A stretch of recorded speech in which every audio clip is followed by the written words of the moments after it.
दीप यो शोभित हुआ उस काल में, सुंदर सुमन जो पड़ गया हो कंटकों के जाल में।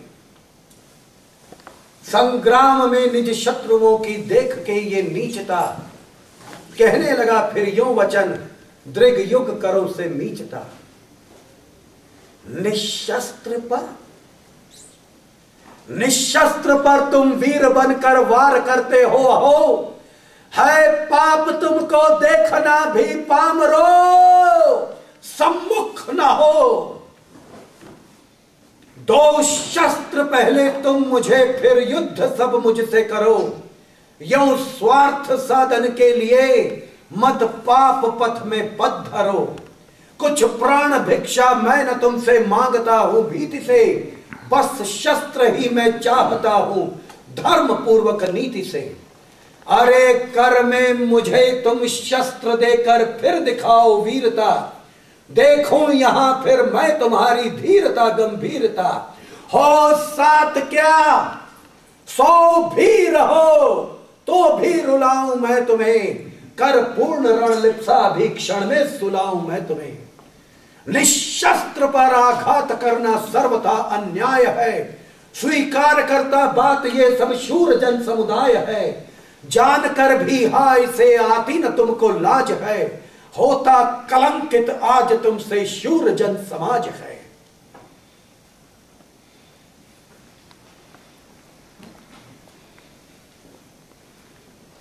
नीच ये सब वीर पर आचार्य। आचार्य तुम आचार्य हो, वर वीर विद्या विज्ञ मेरे तात शिक्षक आर्य हो।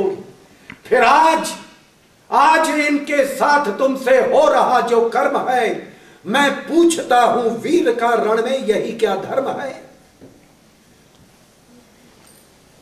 ये सत्य है कि अधर्म से मैं निहत्त होता हूं अभी, पर शीघ्र इस दुष्कर्म का तुम दंड पाओगे सभी। क्रोधाग्नि ऐसी पांडवों की प्रज्वलित होगी यहां, तुम शीघ्र जिसमें भस्म होगे तूल तुल्य जहां तहां।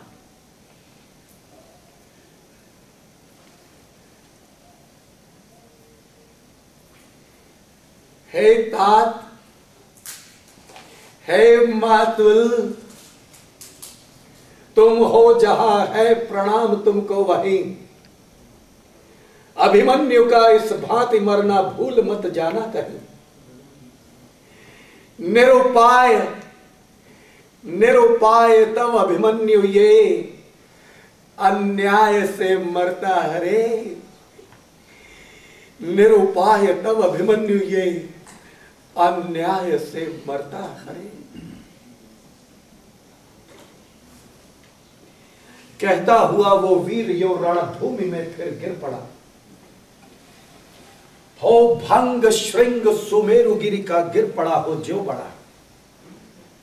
इस भांति उसको भूमि पर देखा पतित होते यदा। दुश्शील दुशासन तनय ने शीश में मारी गदा। दृग बंद कर फिर वो यशोधन सर्वदा को सो गया। हा एक अनुपम रत्न मानो मेदिनी का खो गया। हे वीरवर अभिमन्यु तुम हो यद्यपि सुरलोक में, परंत तक रोते रहेंगे हम तुम्हारे शोक में। दिन दिन तुम्हारी कीर्ति का विस्तार होगा विश्व में, तब शत्रुओं के नाम पर धिक्कार होगा विश्व में। इस भांति पाई वीर गति सौभद्र ने संग्राम में। होने लगे उत्सव निहित भी शत्रुओं के धाम में, पर शोक पांडव पक्ष में सर्वत्र ऐसा छा गया, मानो अचानक सुखद जीवन सार सर्व बिला गया। प्रिय मृत्यु का प्रिय महासंवाद पाकर विश्वरा, चित्रस्थ सी निर्जीव मानो रह गई हत उत्तरा। संज्ञा रहित तत्काल ही फिर वो धरा पर गिर पड़ी। उस काल मूर्छा भी अहो हितकर हुई उसको बड़ी। कुछ देर